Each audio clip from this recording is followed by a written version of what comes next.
Hi everyone, and welcome to our module on the menstrual cycle.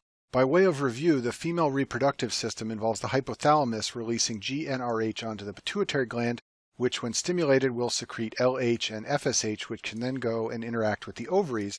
The ovaries then produce estrogens like estradiol. They can also produce progesterone, and they can also produce inhibin, all of which can feed back on the hypothalamus and the pituitary. And in this module, we're going to talk about how this whole system works to create the menstrual cycle. The menstrual cycle involves a cycle of changes that occur in the ovaries and the uterus about every 28 days in response to hormonal changes in women of reproductive age.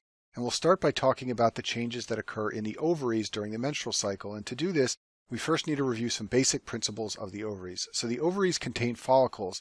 These are the functional units of the ovaries. They are a spherical collection of cells that contain a single oocyte or egg. In each menstrual cycle, one follicle in the ovary will mature and release its egg, and when it releases its egg, that's called ovulation. This is a drawing of an ovarian follicle shown on the screen. It is an egg surrounded by cells. This is the oocyte or egg in the center. It's surrounded by some fluid, which is called the antrum of the follicle. It's also surrounded by two layers of cells. The granulosa cells are the innermost layer, and the theca cells are the outermost layer. And it is the theca and granulosa cells which are going to synthesize estrogens, which drive the growth of the follicle. Women are born with thousands and thousands of follicles in their ovaries, and when they reach puberty each menstrual cycle, some of those follicles begin to mature. As shown in this picture, a number of primordial follicles will begin to mature, but only one of those will end up being selected and will become the dominant follicle. This is the follicle that will release its egg. The other follicles will undergo atresia, and therefore each menstrual cycle, several of the primordial follicles mature, one releases its egg, and the others die. The menstrual cycle in the ovaries has three basic phases. The first is called the follicular phase. It gets its name because this is the phase when the follicles grow. Then there is ovulation and release of the egg, and following ovulation there is the luteal phase where the ovary produces progesterone to help prepare the uterus for possible pregnancy. Shown on this slide is a classic picture illustrating the changes in hormone levels during the menstrual cycle. The menstrual cycle begins on day 0, shown here. On this graph, you see the changes in the levels of FSH and LH. Both levels are initially low. They spike right before ovulation, and they fall again after ovulation. On this graph is shown the changes in the levels of estrogen and progesterone. Estrogen levels spike just before ovulation and then fall after ovulation. Following ovulation, there is a gentle rise in the estrogen level and a much greater rise in the progesterone level. And we'll talk about why all of these hormonal changes occur in the next few slides.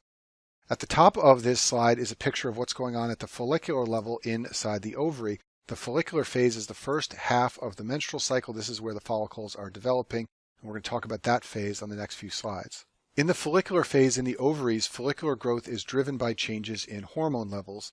At the level of the hypothalamus, during the follicular phase, there's an increase in the GnRH pulse frequency that is stimulating the pituitary gland. This leads to a rise in FSH secretion from the pituitary, which drives estradiol production from the ovaries. And the high levels of estradiol leads to recruitment of follicles. The estradiol also feeds back negatively on the pituitary and suppresses FSH and LH release. Eventually, the estradiol leads to selection of one dominant or ovulatory follicle that will release its egg, and this takes about 10 to 14 days to occur. It varies in length, and this is the reason that women have variable menstrual cycles. It's because this portion of the menstrual cycle varies from 10 to 14 days. If we go back to this slide, you can see this gentle rise in the FSH level here, which stimulates an increase in estrogen production, and that's what's happening in the follicular phase. Eventually, this high estrogen level is going to lead to ovulation. Ovulation occurs due to something called the mid-cycle surge. When estrogen levels get high enough, there is a switch from negative feedback of estrogen to positive feedback. Estradiol will trigger an increased frequency of GnRH pulses, and this will lead to a surge in the level of LH coming from the pituitary gland. And an oocyte will be released from the dominant follicle about 36 hours after the LH surge. And this mid-cycle surge is the basis for ovulation testing that women can use when they're trying to get pregnant. You can purchase an ovulation testing kit like I've shown on the screen here at a drugstore. Women can test their urine, and the kit will show when there is the presence of LH in the urine, and this means that they are about to ovulate and they're at the right time to get pregnant.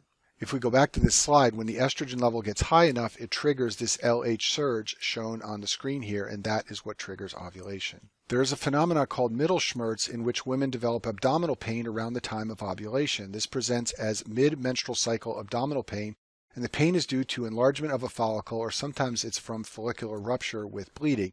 It usually presents as mild unilateral abdominal pain. It's unilateral because it's on the side in which the ovary is enlarged or ruptured.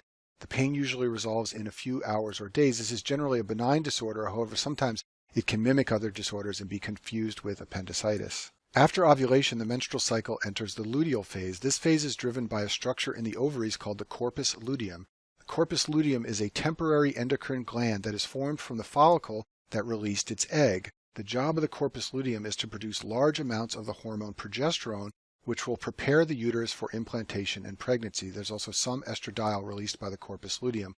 The progesterone and estradiol released by the corpus luteum feed back on the pituitary negatively so that the levels of LH and FSH fall. Going back to this slide, this is the luteal phase, the second half of the menstrual cycle where the corpus luteum forms. It produces large amounts of progesterone as indicated by this spike in progesterone levels here. There's also some estrogens produced from the corpus luteum, and the estrogen and progesterone levels cause the LH and FSH levels to be very low in the luteal phase. Eventually, the corpus luteum degrades, and this leads to a fall in the progesterone levels, and this triggers menstruation in the uterus. We'll talk about that in a few slides. And menstruation always occurs 14 days after ovulation. The luteal phase of the menstrual cycle is constant in length. Now, if fertilization occurs, the embryo will begin making human chorionic gonadotropin, or HCG. This will maintain the corpus luteum and maintain progesterone production. This will keep the levels of LH and FSH low so that the menstrual cycle does not start all over again in the setting of pregnancy. So back to this slide a final time, when the progesterone level drops here, that is what triggers menstruation, and that begins another menstrual cycle. If, however, implantation occurs, HCG will maintain the corpus luteum so that the progesterone level remains high and so that LH and FSH levels remain suppressed. So everything I've talked about up to this point are the changes in the ovaries during the menstrual cycle. Now I'm going to talk about the changes in the uterus during the menstrual cycle.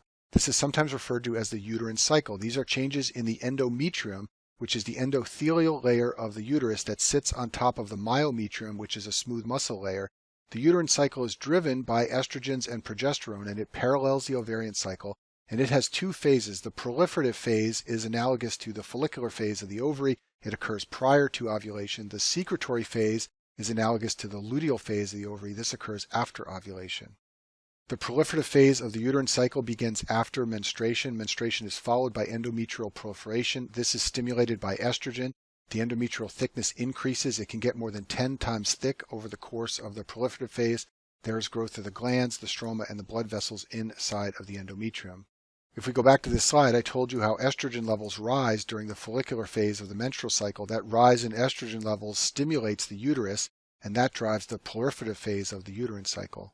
After ovulation, the uterus enters the secretory phase. This phase is driven by progesterone. Progesterone's job is to inhibit proliferation of the endometrium and prepare for implantation. In this phase, the uterus no longer wants the endometrium to grow in size. It wants it to be ready for the embryo. So there are numerous secretions that are released in the uterus to get ready for the embryo. And there are also very important changes in the blood vessels that are driven by progesterone. The vessels of the uterus grow and coil, and they form structures called spiral arteries about 9 days after ovulation. And these arteries are critical for implantation and support of the fertilized egg. If implantation does not occur, the woman will menstruate. This happens when progesterone levels fall. There's vasoconstriction of the spiral arteries, and then there is apoptosis of endometrial cells, which occurs. It used to be believed that vasoconstriction and ischemia drove menstruation. It's now believed that apoptosis is actually the cause. But through whatever mechanism, there is collapse and desquamation of the endometrium, and this leads to menstruation. On this slide, I've shown the uterine cycle on top along with the hormonal changes on the bottom. During the follicular phase of the menstrual cycle, as the estrogen level is climbing, the endometrium is increasing in thickness. This is called the proliferative phase. After ovulation, progesterone levels are high, as shown in this picture down at the bottom. During this phase of the menstrual cycle, the uterus has entered the secretory phase. The endometrium is not increasing in size, but you can see the development of the spiral arteries as indicated by these squiggly lines here. For the remainder of this module, I'm going to talk about causes of amenorrhea, or failure to menstruate. And there are many, many causes of amenorrhea, but what I'm going to focus on are the ones that are related to abnormal levels of the female reproductive hormones. First, we need to define a few terms. Primary amenorrhea is failure of menses at puberty, and this is usually due to an anatomic or genetic abnormality. What is much more common, especially in adult medicine, is secondary amenorrhea. This is cessation of normal menses after prior normal periods. When a woman presents for evaluation of secondary amenorrhea, there are a number of groups of causes you need to consider. First of all, pregnancy is the most common cause, and that needs to be ruled out right away with a pregnancy test. Then there are a number of causes related to the hypothalamus, the pituitary gland, and other hormones like prolactin, thyroid hormone, and cortisol that you need to consider. We'll talk about those in a minute. In terms of the ovary, for normal menses, two things have to occur. During the follicular phase, the ovary needs to produce estrogen, which will proliferate the endometrium. Then ovulation needs to occur, and the corpus luteum needs to make progesterone, whose levels will rise and fall, and these will together cause normal menses. So if there's a problem with estrogen production or progesterone production, these can lead to secondary amenorrhea. There's an older test for causes of secondary amenorrhea that's not done much anymore. It's called the progestin challenge. This test isn't used much in the modern era because it has lots of false positives. This test involved administration of a progestin compound like the kinds that are found in birth control pills, either orally or intramuscularly, and then observation of menstrual bleeding would be done for about 7 days. If bleeding occurs after a progestin challenge, this indicates that estrogen is present but not progesterone. Recall that estrogen makes the endometrium proliferate, but then you need the typical rise and fall in progesterone for menses to occur. If menses do occur after exogenous progesterone administration, it suggests that progesterone is absent, and this can occur when there's anovulation. The woman is not ovulating, so the corpus luteum is not forming to make progesterone, and the classic cause of this scenario is polycystic ovarian syndrome, which we'll talk about later in this module. If no bleeding occurs following a progestin challenge, it suggests one of two things. Either there is no estrogen to proliferate the endometrium and prepare it for menses, or there is an anatomic menstrual outflow problem. You can follow up a progestin challenge that results in no bleeding with an estrogen progestin challenge to see if menses occur after both estrogen and progesterone are administered together. And the common cause of this second scenario, where there is no bleeding after a progestin challenge, is menopause, where both estrogen and ovulation and progesterone are all absent together. We'll talk about menopause later in this module as well. The first cause of amenorrhea I'm going to discuss is Mullerian dysgenesis. This is a cause of primary amenorrhea, or failure for menses to begin at puberty. And this condition is caused by failure of the Mullerian duct to develop normally, and as a result there is an absent upper vagina and or uterus. In this condition, the ovaries are entirely normal, the estrogen and progesterone levels are normal, and the LH and FSH levels are normal. So if you see this in the board question, you need to recognize that because all these hormone levels are entirely normal, the pituitary gland, the hypothalamus, and the ovaries must be normal. The problem must lie elsewhere, and that problem lies in the absence of the uterus, so there is no lining to be shed at menses. Now let's talk about causes of secondary amenorrhea. As I said before, the most common cause is pregnancy, so this always needs to be excluded in a workup for amenorrhea. You screen with a serum or urine HCG measurement. You can also develop amenorrhea in the setting of thyroid disease. Both hypo and hyperthyroidism can cause secondary amenorrhea. A prolactinoma can cause amenorrhea. Prolactin inhibits GnRH release and will lower the LH and FSH levels. I talk about this in more detail in the module on pituitary disease. And then finally, Cushing's syndrome can also cause amenorrhea from high cortisol levels. I talk about this in more detail in the modules on the adrenal gland. Another cause of secondary amenorrhea is very low body weight. This is called functional hypothalamic hypoamenorrhea. It's believed that stress and cortisol levels plus low caloric intake lead to low GnRH levels, which leads to low LH and FSH level. It's important that you know that the problem is as high up as the hypothalamus. The GnRH level will be low, and this problem improves when women are administered pulsatile GnRH, indicating that the problem begins in the hypothalamus. And this is classically seen in women who are anorexic. They have very low body weights, they have high levels of stress hormones, and this all leads to functional hypothalamic amenorrhea. Another cause of amenorrhea is menopause. This is the permanent cessation of menstrual periods caused by depletion of ovarian follicles. Women are born with a certain number of ovarian follicles, and eventually they run out, and this is when menopause occurs. The median age of onset is 51 years. It is usually preceded by several years of abnormal periods, and from the perspective of the female reproductive hormones, the woman loses estrogens and progesterone coming from the ovaries in this condition. More specifically, the woman loses estradiol production from the ovaries. The theca and granulosa cells are no longer producing estradiol. This does not, however, mean that there is a complete lack of estrogens. The source of estrogen after menopause becomes adipose tissue. Recall that adipose tissue has the enzyme aromatase, and it can convert androgens like androstenedione into estrone. If we look at the bottom of the screen, on the left side is the structure of androstenedione, which is a weak androgen. It is produced from the adrenal glands. Aromatase can convert that into estrone. What aromatase does is it removes this carbon here and converts this ring into a ring with 3 double bonds. When you do that to androstenedione, you get a molecule of estrone. In addition to losing estradiol from the ovaries, women lose inhibin production from the follicles, and inhibin normally suppresses FSH release, so you will see a high FSH in women who are menopausal, and an increase in the FSH level is an early finding in women approaching menopause that you can see on biochemical testing. Eventually, both the FSH and the LH levels will become elevated, but FSH occurs earlier and is the more sensitive biochemical test. The classic symptom of menopause is the presence of hot flashes. These are subjective sensations of warmth that women experience around menopause. They usually come on quickly, last a few minutes, and then pass. They are associated with the drop in estrogen levels seen during menopause, and they can be treated with hormone replacement therapy, which we'll talk about in a minute. Another symptom of menopause is vaginal atrophy. The vagina can become thin, dry, and friable, and this is from loss of estrogen stimulation. Osteoporosis develops in women who are postmenopausal. This is bone loss from lack of estrogen. And then finally, there is an increased risk of cardiovascular disease, including heart attack and stroke. The risk rises after menopause. It's thought to be due in part due to estrogen deficiency, although it's not completely understood why this occurs.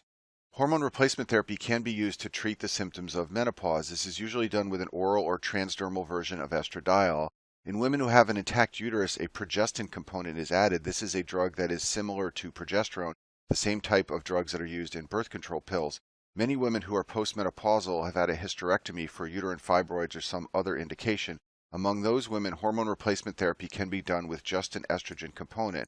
However, if women have an intact uterus, a progestin needs to be added to prevent unopposed estrogen, which would cause endometrial hyperplasia and is a risk factor for uterine cancer. The main benefit of hormone replacement therapy is that it relieves hot flashes, and this is the main indication for using hormone replacement therapy. It also improves bone density. There are possible risks. It likely increases the risk of DVT, stroke, and MI. It also increases the risk of breast cancer.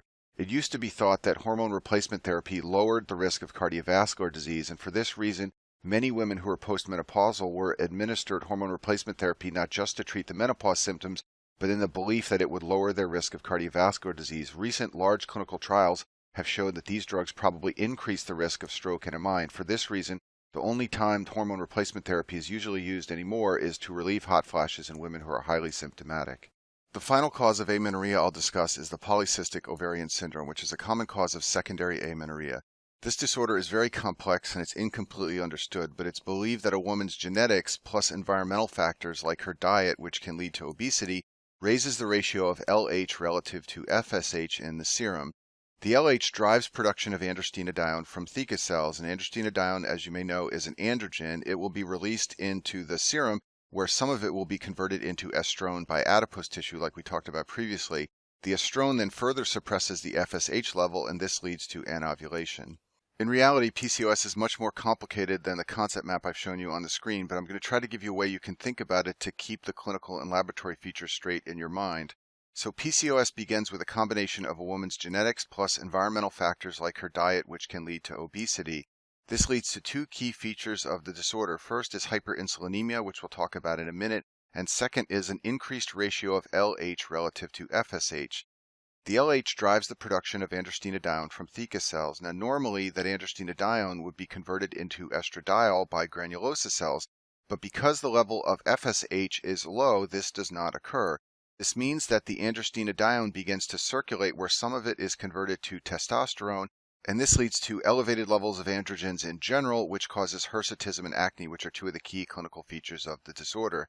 Now, some of that androstenedione is converted to estrone in adipose tissue. Estrone feeds back on the pituitary and further suppresses the FSH production.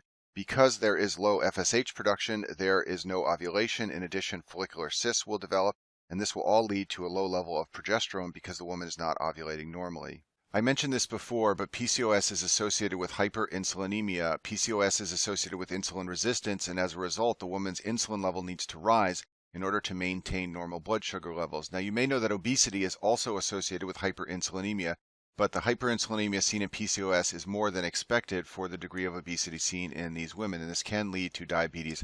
How this ties in with the hormonal abnormalities is not well understood. I've always thought of it as a side issue to the hormonal problems.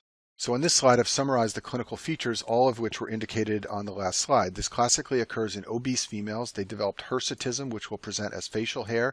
There is acne. They will have amenorrhea, and they are infertile. And on ultrasound, you will see multiple follicular cysts. These are follicles that fail to develop normally, and this is how the disorder gets its name, polycystic ovarian syndrome. This disorder is usually diagnosed clinically. It's usually fairly obvious when you meet an obese woman who has hirsutism and acne. You can measure the total testosterone level. Studies have been done where various hormones have been measured, and the total testosterone turns out to be the most reliable indicator. If you measure the LH and FSH level, they may be within normal range, but remember the LH to FSH ratio will always be abnormal. It's usually greater than 2 to 1 or 3 to 1, and this is a characteristic feature of this disorder, and it's because the LH and FSH levels are out of balance that you get the production of so many androgens. There are a number of ways to treat this condition. First of all, weight loss will help. The women who have PCOS are obese, and if they lose weight, the syndrome gets better. Oral contraceptives are the mainstay of therapy for women who are not trying to get pregnant. This will suppress the LH release and improve the hormonal imbalance. In addition, the estrogen component of the contraceptives will increase the amount of sex hormone binding globulin, and this will pull free androgens from the plasma and decrease the effects of excess androgens.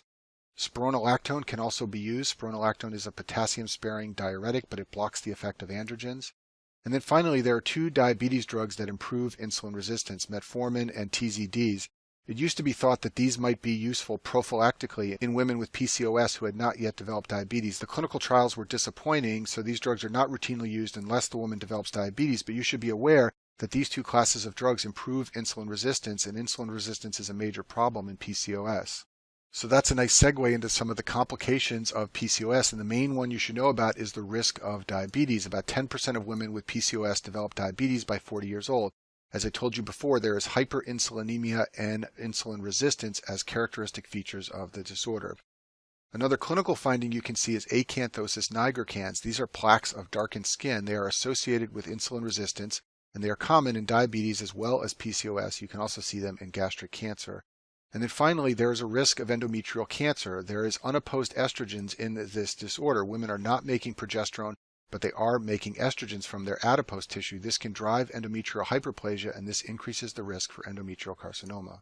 For my final slide, let me show you this algorithm for working up secondary amenorrhea. There are lots of algorithms like this. This is just one example, but you begin by ruling out pregnancy, which is the most common cause. You then rule out rare causes like thyroid disease, Cushing's disease, or prolactinoma, and you screen the woman for anorexia. Once all of these things have been ruled out, the FSH level becomes very important. The FSH level will be low in PCOS, or if it is normal, there will be a high ratio of LH to FSH. The FSH level is high, conversely, in menopause, and then you see a normal FSH level in Müllerian dysgenesis or some anatomic problem with uterine outflow and menses. And that concludes our module on the menstrual cycle.